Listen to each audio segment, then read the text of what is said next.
And we're live. It is Tuesday, December 31st, 2024.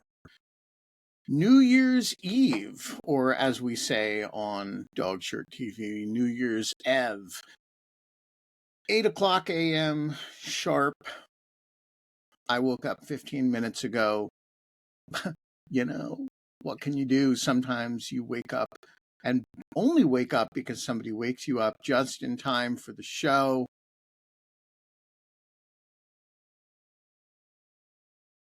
The sun isn't shining. I guess the sun is shining.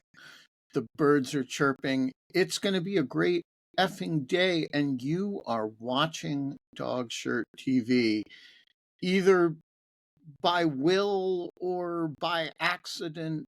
It's a revolution in morning television, and part of the revolution is that sometimes the host just rolls out of bed and onto the show with no, just nothing but his morning coffee. It is, I want to point out, a Guinea Pig shirt day, and that is, those are special days, They happen very occasionally, really, when other shirts are not clean. We're going to be talking to my good friend Minna Alander today. Minna is one of my not sure how to describe this category of person, but it's a distinct category of person in my mind. It's the people I met during the pandemic on Twitter, back when Twitter was a thing.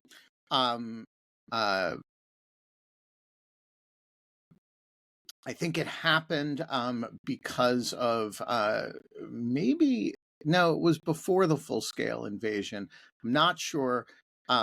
She was tweeting interesting stuff about Baltic and Nordic security, and I thought, wow, she's interesting. So I did what I did back then, which is said, you're interesting, you should come on in lieu of fun. And most people, when I do that, don't respond because they're like, who is this creep who's inviting me on a show that I've never heard of based on nothing but a few tweets? But Minna was game, and she came on, and she ended up writing a bunch of stuff for Lawfare and doing the Lawfare podcast. And, we've been friends ever since.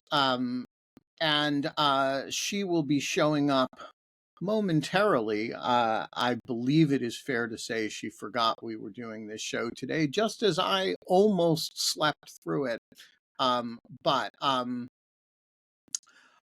John Hawkinson, in the meantime, is talking on the chat about some technical glitch that I have no insight into.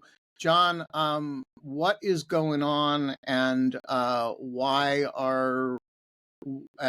what is the concern?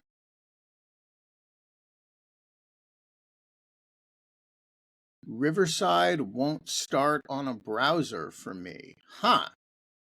That could be a problem. Or on two browsers, so I'm on my phone.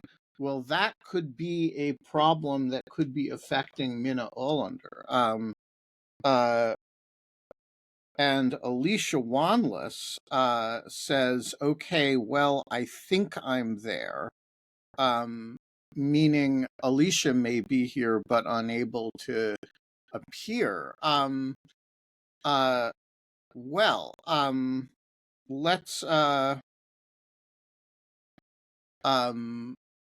Let's work on this problem. But I have no idea how.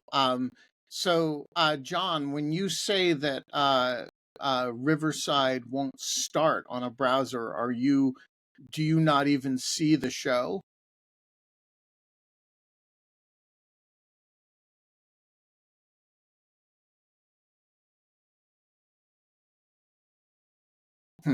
Now I am not even all right, well, I am going to ignore the problem and assume that Alicia and Minna can both get in, but who knows? Maybe I'm wrong and they can't.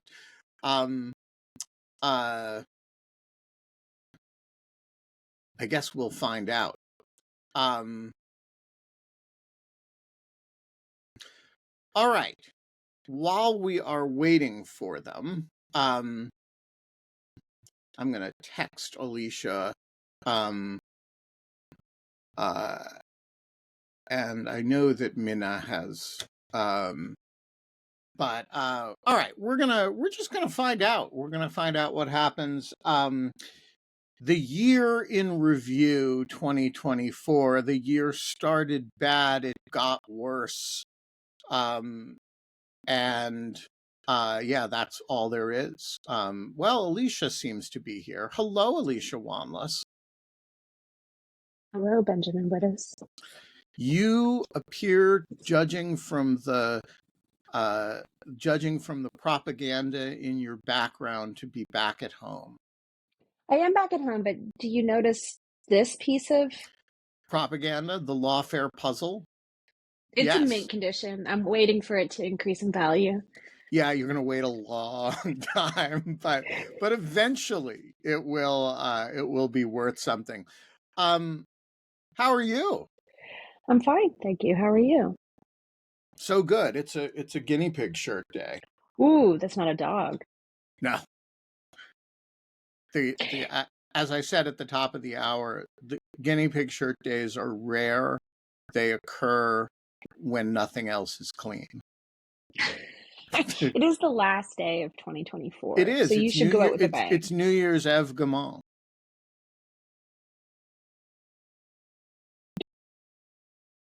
That produced a stunned silence. We call it. It's too early in the morning for me to deal with puns like that with people's names. I'm not. I was going to tell you a fun fact about capybaras. Oh, that is what we need. A fun fact about capybaras while we wait for Minna Alander. It was the guinea pig. That's what provoked it. What I learned in Argentina recently is that I think the Argentines petitioned the Pope to make This is true. capybara a Fish. fish, Yeah. so they could eat it during like Lent and on Fridays. Yes. Yeah, and it happened. The capybara is under Catholic canon law considered a fish because its feet are webbed and it lives in water or near water. Yeah, because it's semi-aquatic and you know it swims. And I hear they're good eating, although I wouldn't eat one. They're kind of too cute. There is an episode of I think it was a capybara in which oh come on, what's his name? Famous like travel log show guy. Food. Oh, right. I know who you're talking about. Bourdain. Anthony Bourdain. Yeah, Anthony Bourdain. There's an episode where I think it's in Uruguay, and they capture a capybara and it's still living, and then he's got to eat this thing later. I don't think I would have been able to follow through on that. So I think there are animals that are too cute to eat. And I have a mixed relationship with the capybara because I don't like rodents. And the capybara is the world's largest rodent. And, you know, it's kind of like a giant rat, except that it's cute. And they're pretty lovely animals, except for the being rodents part. And, you know, it's hard to reconcile those mixed emotions that you have. And so yeah, but do you want another fun fact about the capybara? I mean, I'm on here alone with you. It's just going to be animal facts. All right. So here's another fun fact about the capybara. The capybara will raise almost any mammal's young as its own. I can't tell if it's because they're that dumb or because they're just really nice and good natured. The reality might be that the two are the same thing. So in a lot of zoos, if you have an orphaned animal, they will give it to the capybaras to raise. And there are all these nice videos you can see of capybaras like nursing non-capybaras or like other animals following capybaras around. The animals humans should strive to be. Yeah, except that they're rodents, which is upsetting. But they're also fish. They are fish in that sense. Yeah, I mean, maybe that's the resolution, is that basically the Pope had this right, and the reason I don't hate capybaras is that they're fish. Do you like fish? Yeah, You can't cuddle a fish. That's on Duolingo.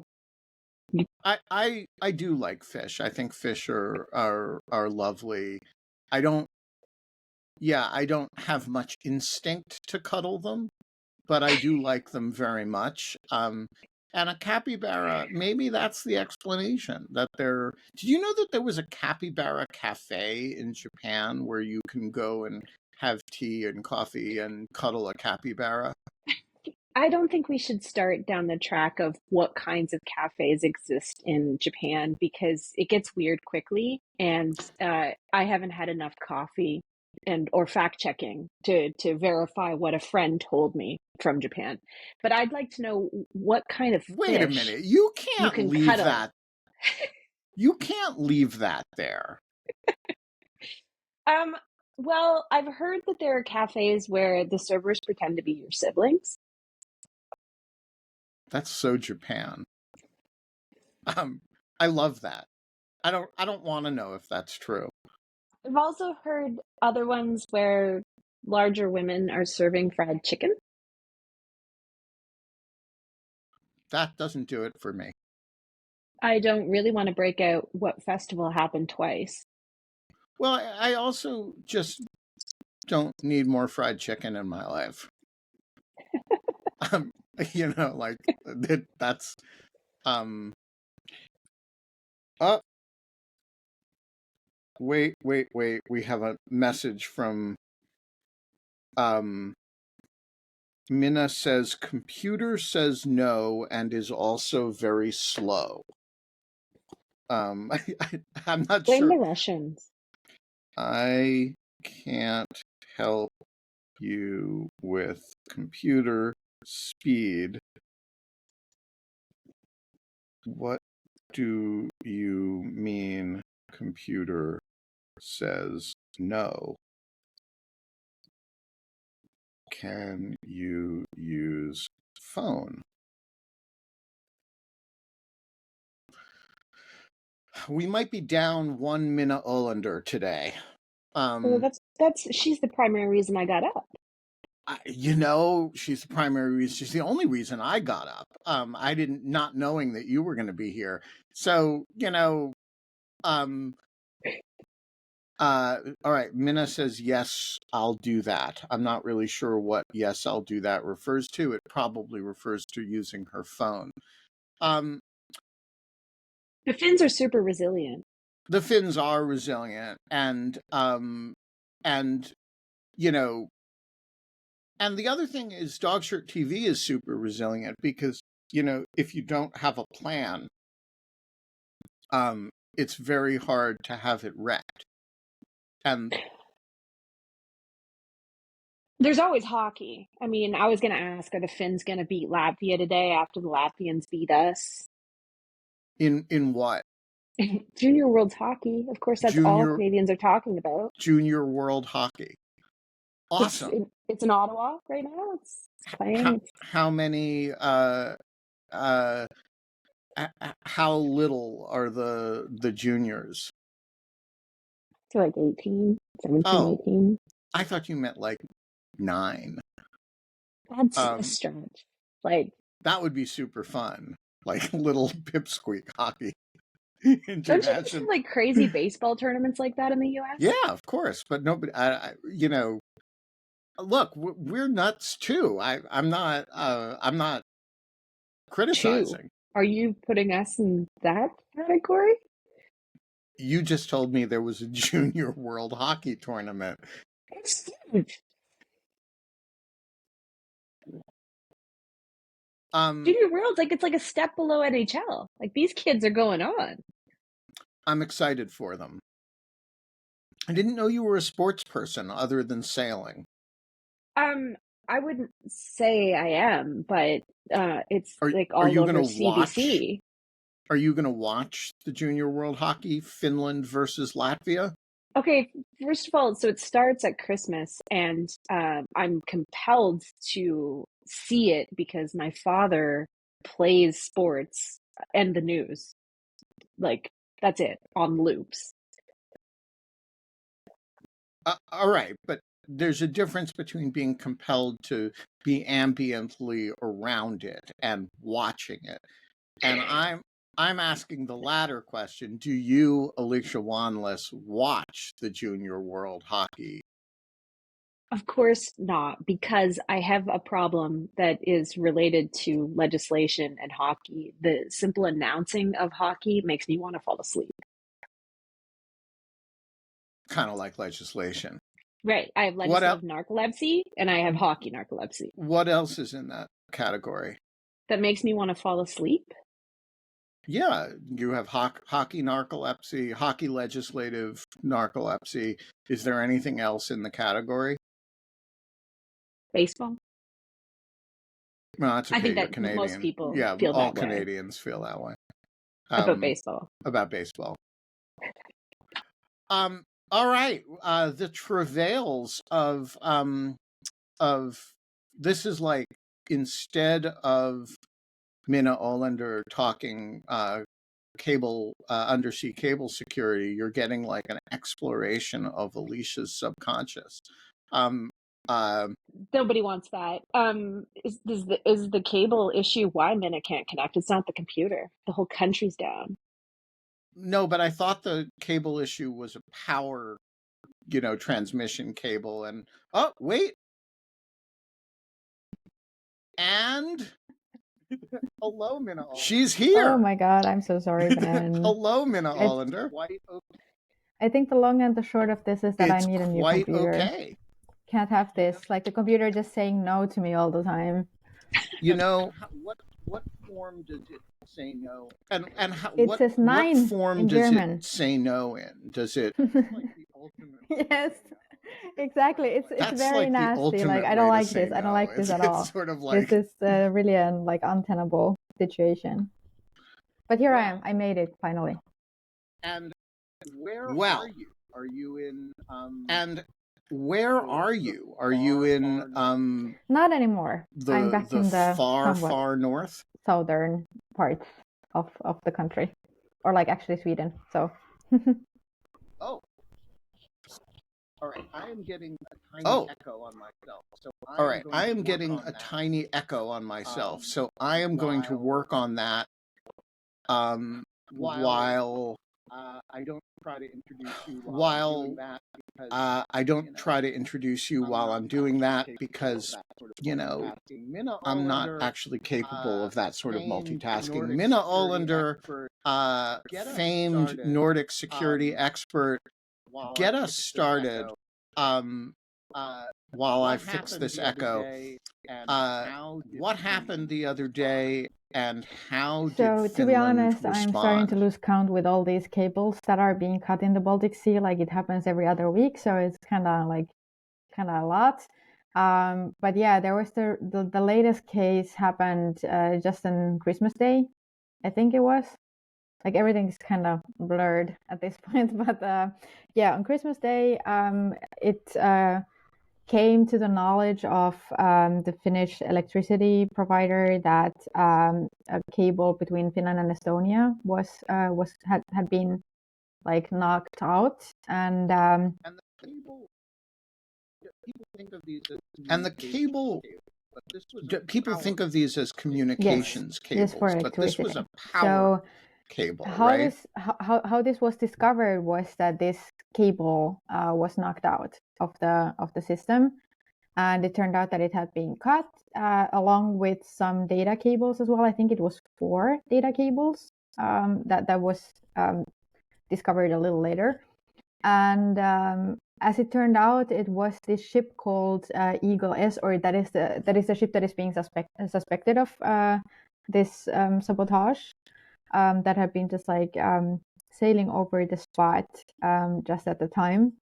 So what happened was that, like, I think that the Finnish authorities have been fairly frustrated with the inability of Western and European countries to deal with these cable cuttings and other acts of sabotage in the Baltic Sea, because, as I mentioned, this is by far not the first time. I think this is like about the 4th or 5th major case, like in the course of 2 years. So far the problem has been that because these usually happen in international waters, there has been no way of like stopping and boarding and sort of bringing these ships to responsibility. The latest case was just like a couple of weeks ago in the close to the Danish economic exclusive zone with this Chinese ship, Yipeng 3 or something. And it was exactly the same case. Like initially, the Danes boarded the ship, and but because like they couldn't get it into Danish waters, like there was nothing they could basically do. There was a little bit of a half-hearted investigation, and then the ship sailed on. So this time the Finns were very prepared for this, and so what they did was that the Finnish police and border guard special forces were like heavily armed and ready, and they boarded a helicopter and like flew to the ship and boarded the ship. But this was preceded by the Finnish authorities, of course, like tried to take contact with the ship and also managed to take contact with the ship, and they were cooperative. And this is sort of like a little bit of a mystery to me, like why they were so cooperative. But anyways, they were cooperative, so there was no need to use force. And so the ship agreed to sort of be directed into Finnish territorial waters. The timeline is still like a little unclear to me whether the Finnish missile boat was already along with this operation in the first moments or just like later on guarding the ship. But like, of course, if there's a missile boat suggesting that you follow, you might feel compelled to do so. So that was sort of what happened, and now the ship is the fuel of the ship has been confiscated, and the Finnish authorities are doing a thorough investigation, and it's docked at a Finnish port for the purpose, and the crew is also being held on the ship, as far as I know at the moment. And what do we know about the ship? And what do we Well, there know was some like about this the is based ship? on only one source, so I'm not like sure like how verified information this is, and I think the source was like Lloyd's List or something. But there was this article about this ship and another one having carried some at least Russian and potentially also Turkish espionage equipment, at least in June, when it was sort of like offloaded in St. Petersburg or somewhere in Russia, and or was it Kaliningrad? Anyways, at a Russian port.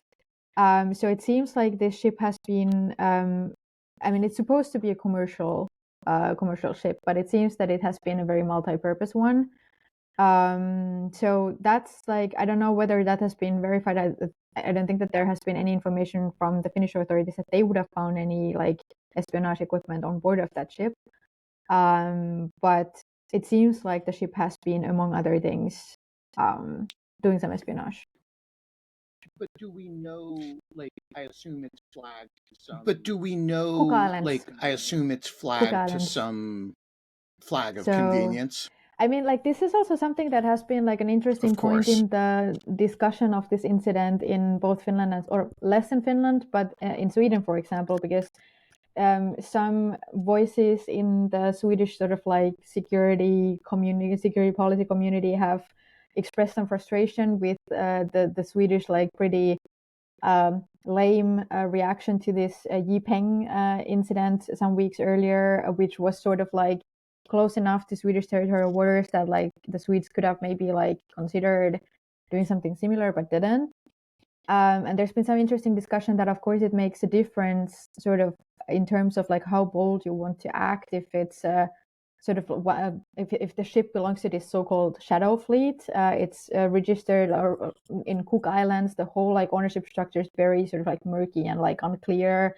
And there's only some like alleged connection to Russia that they will of course deny.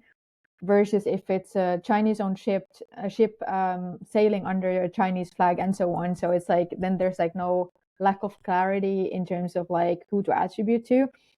And given like, for example, Sweden's economic ties to China, that it's sort of a different thing. So we will see like what the reaction also on the Finnish side will be if there are incidents with other types of ship. So like, and what do we know yeah. about the ethnicity of the crew? And what do we know about the ethnicity of the crew? So somebody is on that boat cutting. Oh wow, that echo is still there. So Minna, can you keep yourself muted when you're not speaking? I think that will solve the problem. So, yep, that did it. What do we know? Like, there's the flag of the ship, but there's also like somebody is on that ship diving down and cutting cables. What do we know about who those people are? Are there like that's not that's a kind of specialized skill? Is I don't suppose no, the crew on this ship, the Eagle S, seems to be mostly Georgian and Indian, but the method that they used, and that has been usually the method in these incidents, has been just to drag the anchor. So it doesn't require anybody to actually go into the water. You just like drag the anchor. Oh, I see. And that was also the case with the Baltic Connector incident in October 2023, that there was this question of like whether it could have been just, like accidentally, like, stormy night, you just like didn't notice that you were dragging the anchor for like, I don't know, 10 kilometers or something.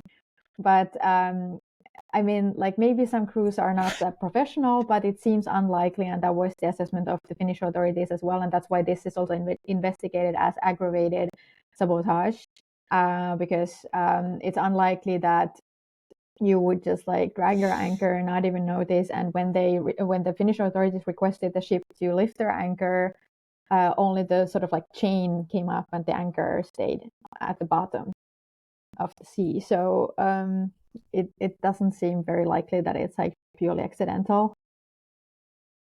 So what's your hypothesis about what's happening here? Is this I'm trying to think about this in the language of high politics, right? Vladimir Putin is sitting in Moscow. You guys have joined NATO recently. So have the Swedes, and he's pissed off about it. So he says to his henchmen, make trouble. And somebody hires a bunch of ships to drag anchors and cut cables. Is this just one of the hybrid harassment mechanisms that he's using, or is there some strategic element to the particular there's cables like that are multiple being objectives cut? here. Clearly, like as you said, this is like part of this overall hybrid warfare that is that Russia is waging against European countries. So this is a way to test the readiness levels of the countries, for example. And I don't think that it was a coincidence that it happened exactly on Christmas Day and like during the holiday season, because this is one way to test whether like a country is serious about its preparedness and readiness. Also during holidays, or is everybody on holidays, on vacation? That actually happened in 2013 in Sweden when Russia simulated a nuclear attack on Sweden during a Zapad exercise. And in Sweden, it was over the Easter weekend. So no Swedish pilots and jets were in readiness. and Sweden was unable to go and intercept these Russian jets that were simulating this attack, and then Danish fighter jets that were on Baltic air policing, NATO Baltic air policing duty, had to scramble and intercept these Russian jets, and that was like somewhat embarrassing for Sweden. So there you could literally see that, okay, like any kind of holiday season might be a good time to attack Sweden, because like everybody will be just on vacation and like they're not gonna be able to like react. I mean, obviously, Sweden has also worked on that in the past 10 years a little bit, so it's not the case anymore. But this is, for example, one thing, and that's, I think, why it was so important that in Finland, like, despite it being the Christmas day, the reaction was very swift. And like Finns were just like, when I was talking about it, several Finns were just like, it's like an absurd idea that the preparedness level or the readiness would be any lower just because it's some holiday. So this may be the case in Finland, but maybe not in all countries. And of course, like there are like multiple objectives that you can achieve with this. So the whole shadow fleet is like an issue in itself, because it is still exporting and like circumventing sanctions on Russian oil. Apart from that, these ships are very old and like not in a particularly good condition. So there's a lot of concerns that this shadow fleet could cause a very severe ecological catastrophe in the Baltic Sea if one of the ships starts leaking or something. And so that's like one part. And then I think it's very easy to come up with some incentives to the, I don't know, crew or the captain of this ship, for example, to just mention that you could get like this much in rubles, like if you just like happen to like drag your anchor at this spot and you give the coordinates or something. So it's like sort of a very low cost thing for Russia to do, because it's also somewhat hard to attribute. Like the ships can have like extremely complex and like confusing ownership structures. We saw it with the Baltic Connector New Polar Bear situation, where the ship also completely changed ownership before it entered the Northern Sea route when it exited Europe. So this is a very convenient thing to do. And of course, it's like also part of this wider sort of like, if we think about like a potential kinetic conflict, you would want to sort of like test beforehand, like how you can like not, bless you, how you can like sort of knock out a lot of vital functions in the society that you're targeting. And when is a good time to do that? Like, how can you maximize the effect of your like attack in a potential like early phase of a conflict? So it's of course good to test like how good are the preparedness levels, like how much redundancy is there for like critical infrastructure and other critical functions. Like for example, in Denmark a couple of years ago, it like a cyber attack sufficed to put like hospitals out of out of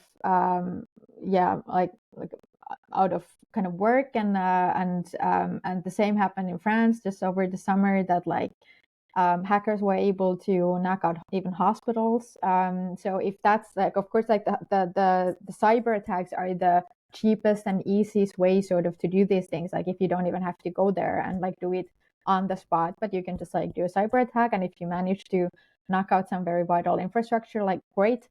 But then, for example, in the Baltic Sea countries, let's say Estonia, Finland, or so on, that doesn't work because the cyber defenses are at a sufficient level, so that it's not enough to just like do a cyber attack. So you might have to like hire actually like saboteurs to be on the spot and like disrupt physically the functions.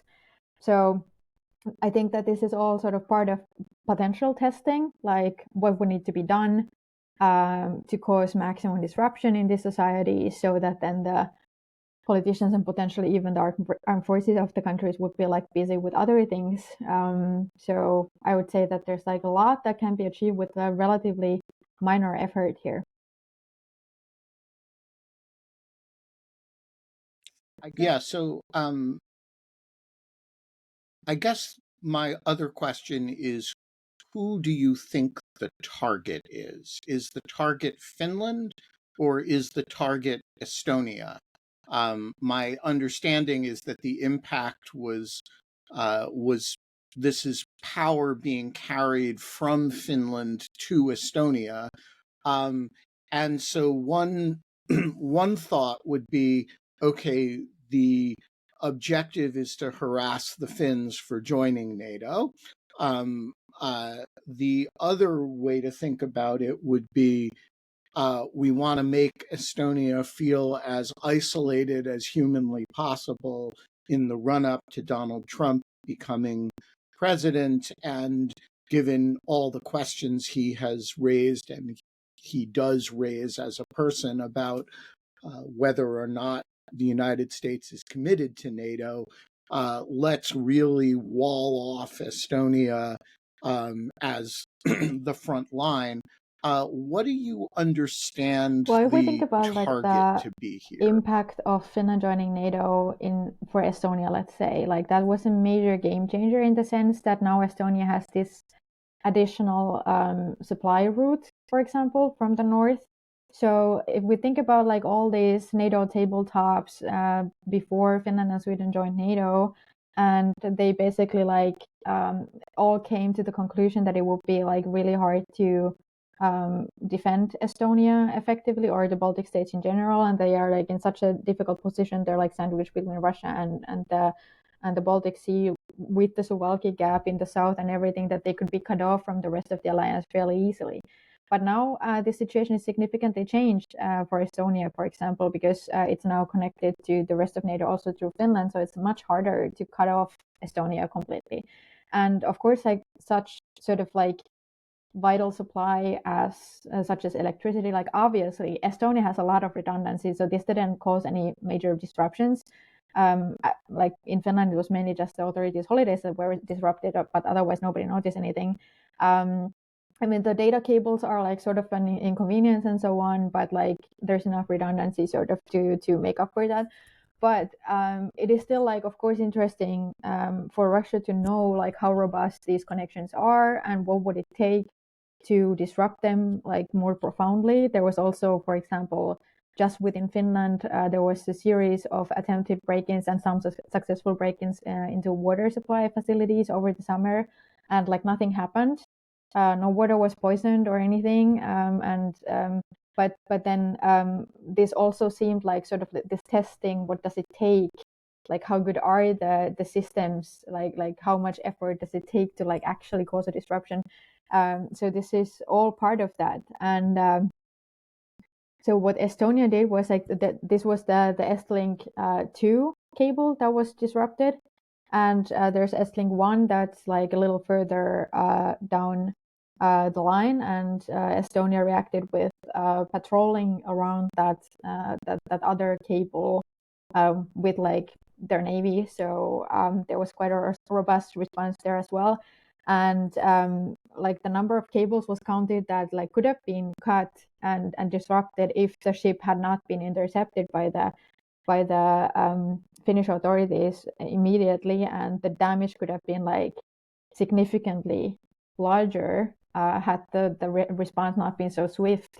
So it seems that it was like fully justified to go and like really be kind of tough about this. So like if the ship had been able to just continue dragging the anchor, like there would have been like a bunch of other cables that could have been interrupted. And then of course, like all of this also causes costs, like, so like repairing these things are like very expensive. So, and it takes time. So, yeah, like these are all sort of like objectives here, I think.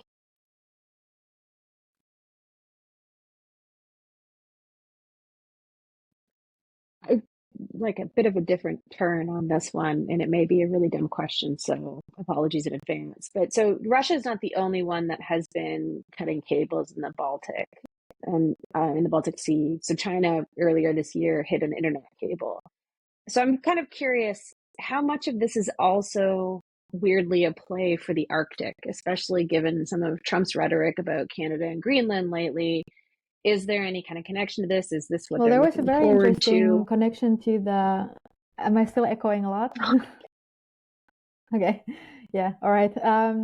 Yeah, there was a very interesting connection to the Arctic, actually a very direct one last year with the Baltic Connector, because like as I mentioned, this new polar bear ship like sailed off to the Northern Sea route after its little tour in the Baltic Sea. And so that was one thing. It was like a clear sort of like cooperation between Russia and China, like also given these like interesting changes in the ownership before it sailed off to the Northern Sea route and so on. And there's, of course, especially this sense that since there's now like sort of a new boldness in especially the Baltic Nordic region about attributing if it's Russia. So there's like sort of like this was very different before 2022. Like there wasn't this kind of political space and willingness necessarily to attribute things, but now there is. However, it's still very different, like a very different political question when it comes to China. So there was this sense like because everybody was immediately sort of like assuming that it must have been Russia who cut the Baltic connector cable last year, and a lot of people were making pretty bold statements about like that there will be consequences and it will be attributed and so on. Like, and then it was sort of like it was literally this like, okay, but what you gonna do if it's China behind it? And then it was the question like, okay, well, what are we gonna do? So the Finnish authorities ended up like cooperating with Chinese authorities as far as it was possible, and then just doing this kind of like technical attribution, meaning that they attributed the damage to this ship, the New Polar Bear, but they made no sort of like assumption on whether it was deliberate or not. So they left it sort of like open whether it was accidental or deliberate. And then it was like sort of like as I mentioned in the very beginning, this debate in Sweden about like how would the Finns would have reacted if it had been a clearly like Chinese owned ship sailing under the Chinese flag. Like would it have changed things? Like it's kind of one thing to intercept a Cook Islands flagged ship and then like a Chinese one. So that's definitely one thing. And yeah, so this is certainly something that I would recommend to watch also next year, like how this develops, the Chinese presence and the Chinese involvement in these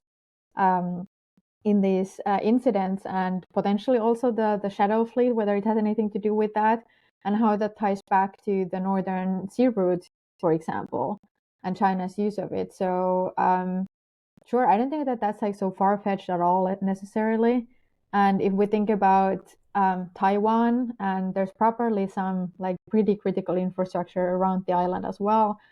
So and as I'm not an expert on like China and Taiwan, but I believe that there have been already like some similar incidents there. So this is of course also sort of like you can test some best practices in the Baltic Sea and then figure out like what is the best way to do this in the South China Sea. So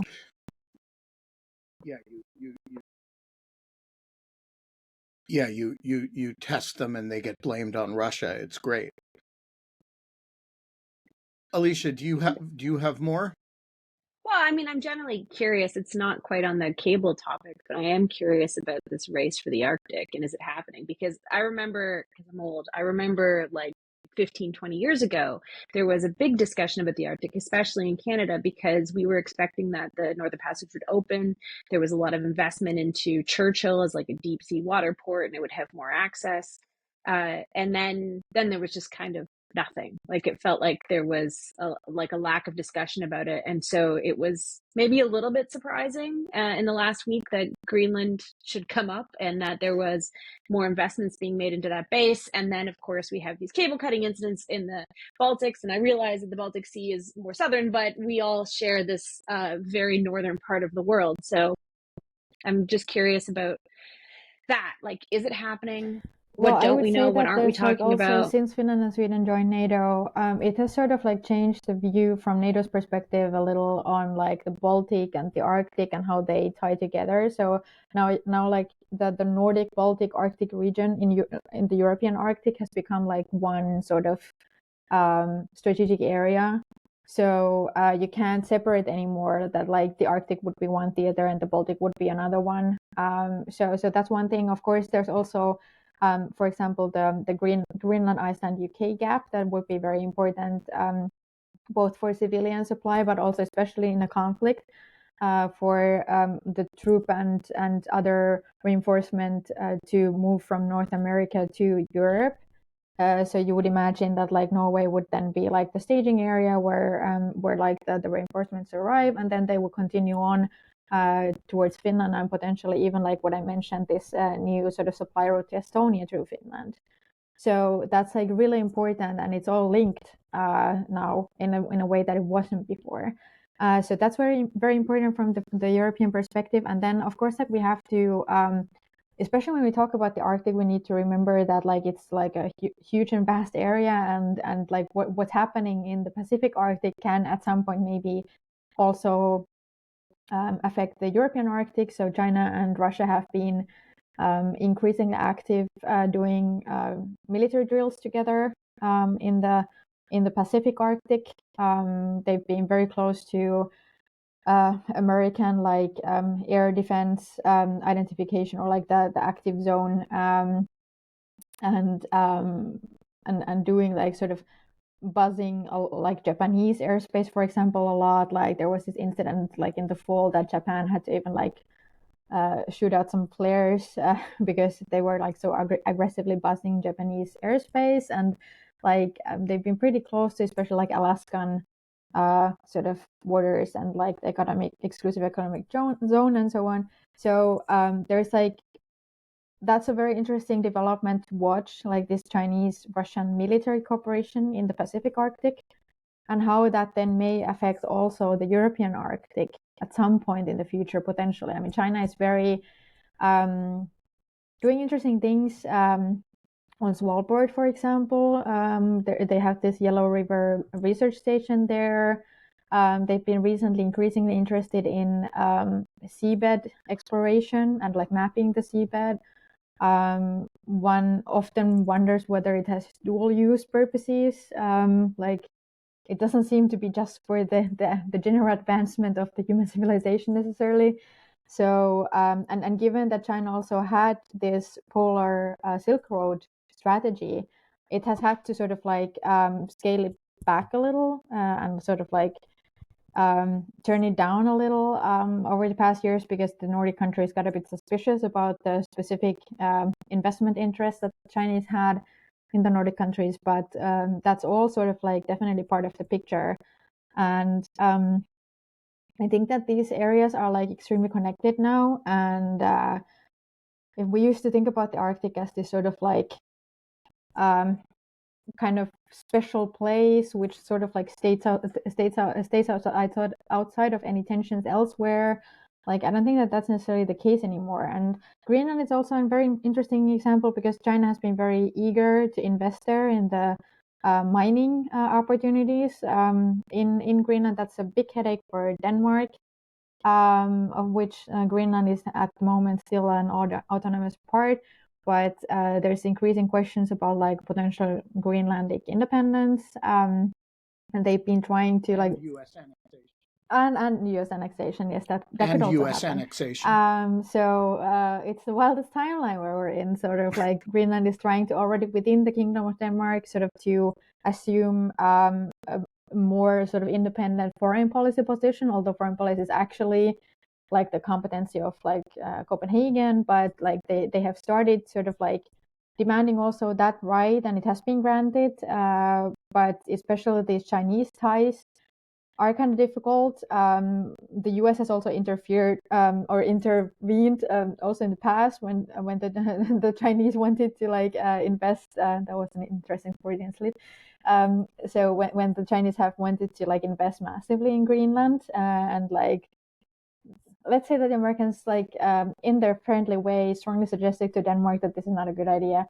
And yeah, so there's like, in a way, like last time when Trump was president and he offered to buy Greenland off from Denmark, that sort of like also directed more attention to Greenland, because it sort of like underlined the strategic position of Greenland. The Greenlandic area is like incredibly important if you think about like missile threats to like U.S. homeland.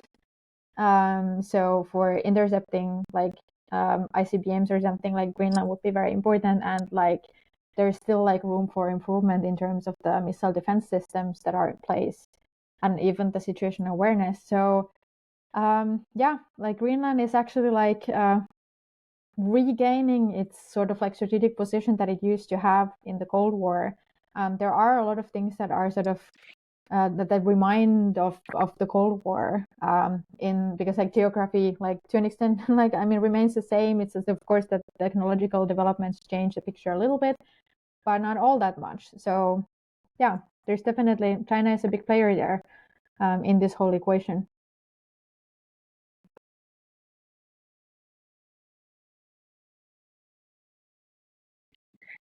I don't want to think about it out loud, but there's a big part of me as a Canadian too that wonders if somebody else were to make a play for Arctic spaces, would we So have I the capacity recently, to Being defend it? Canada, or we being Canada we plus being our NATO Canada, or we partners. being Canada so I all of plus us our recently flew NATO together? over the partners. whole Canadian Arctic on my way from Europe to the US West Coast, and it's just like impressive. Like it's a lot of like very icy land mass and no population centers. So also something that like very interesting that I learned in the Canadian War Museum in Ottawa was that there was this Nazi German like weather base in, was it Labrador, that was only discovered like in the 80s or something. So that sort of like reinforced my theory that Canada could totally get nuked and not even notice because it's just like too huge. And also sort of like, the Canadian Arctic, I don't want to be too flippant about this, but there is like, so the thing about Arctic warfare is that it's like incredibly hard to stay alive. Like you're very likely, like if you don't know what you're doing, it's very likely that you just die of natural causes before you even get to combat. So there is this thing like about the Canadian Arctic that it's so vast and there's just nothing and nobody that like any invading force would very likely just like die before they reach any like population center. And also there's nothing that is worth like, hitting significant. I mean, there's like hardly any like strategic targets. So I'm like not overly worried about the Canadian Arctic, to be honest. So I can really recommend if you're interested to read a book about Arctic warfare. It's called Defending NATO's Northern Flank. I actually have it just over there. I could even like show it to you. It's a very recent publication, and it contains a lot of interesting articles also about like the simple difficulty of Arctic warfare in terms of the like survival skills that you need, the different requirements that it sets on anything that you're doing, like equipment, whatever you name it. And yeah, so it's sort of like in a way reassuring that like if Arctic warfare is hard for us, so it is also for Russia and or our enemies and like adversaries. So it was also interesting that, for example, a brigade from Russian Arctic, the Pechenga area that was supposed to be like specialized in Arctic warfare, didn't fare very well even in the Ukrainian winter. So clearly something has been lacking also in their training. So yeah. It's a lot of bravado. I mean, their capabilities, I think. And it's a lot of bravado. I mean, their capabilities, I think. And I mean, my standing joke, having been to Russia in 2019, the last time, is that a country that can't even maintain its roads, how far can it really go? But I would say there's another museum in Ottawa, although I'm sad to hear that you were here. I didn't get to see you. Is the Diefenbunker, which is this like nuclear bunker that was built in the 60s, early 60s.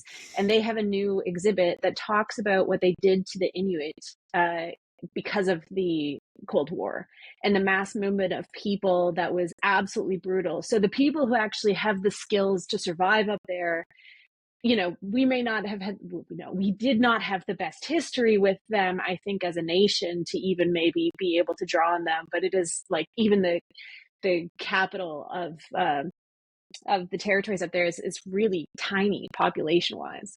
Yeah, It's like that's Greenland, often right? the first and foremost Arctic issue, that it's like we're talking about vast areas with very like little people there. Like it's kind of it's very interesting, especially in the Canadian case, because obviously like the sort of conditions are even more extreme than in the European Arctic because Canada is so much bigger and there's even sort of like fewer people given like how vast the territory is.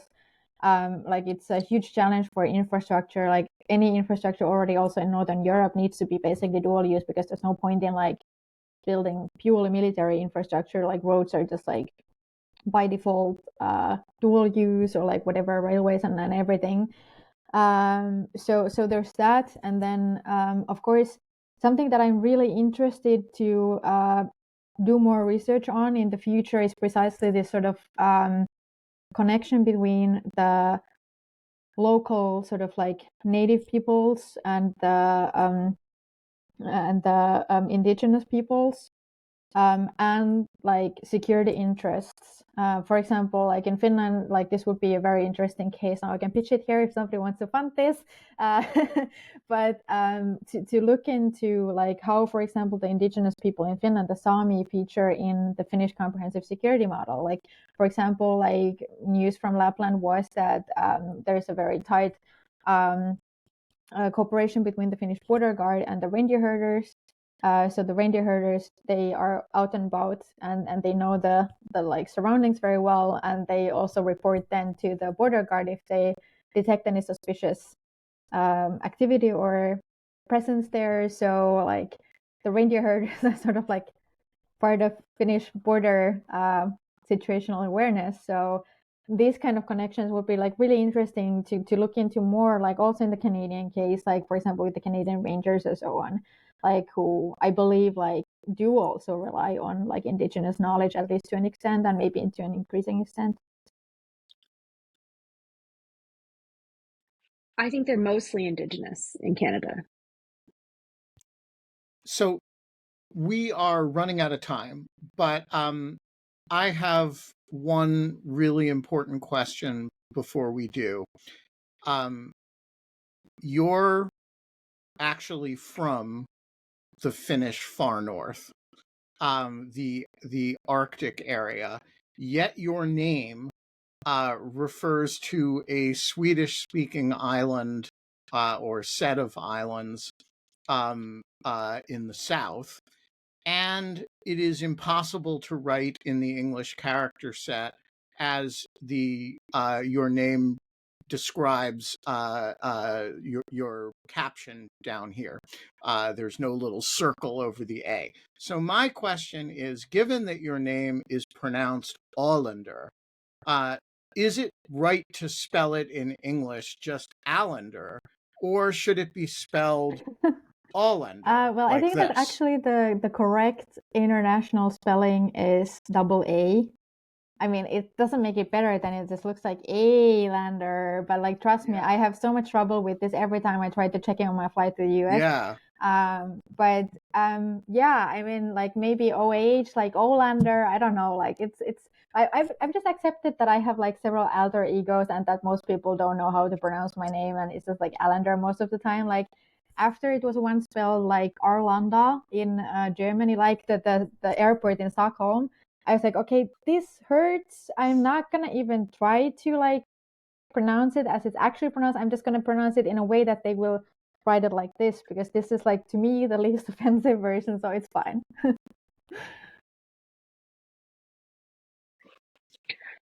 I've been trying to learn how to say Håkan for years. It's tough. Same letter. Same letter. Yeah, it's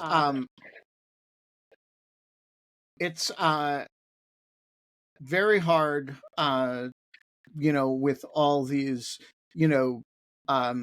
different character sets, and I realized as I was writing up that you were on Dog Shirt Daily. It's easy. You just use the Alander, the I don't even know what that letter is called.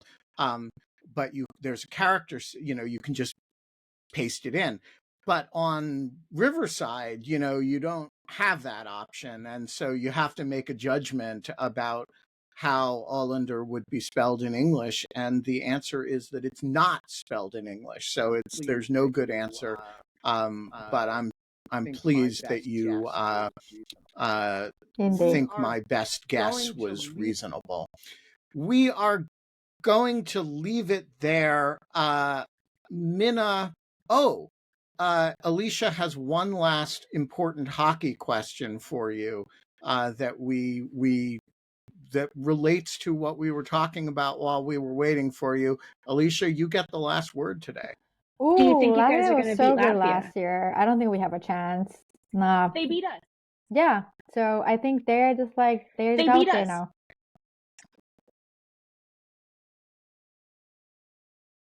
There you go. The captain was pretty keen. He's like, we've done it once, we could do it twice. Lots of love to any Latvian friends who might be listening. All right. All right. we're going to leave it there. We will be back, not tomorrow, because tomorrow there is a special military operation happening for New Year's Day. My young friend, Nastya Panchenko, has I just think, New Year's greeting to give to the Russian embassy and its staff. I will be working with her tomorrow evening to convey that greeting, and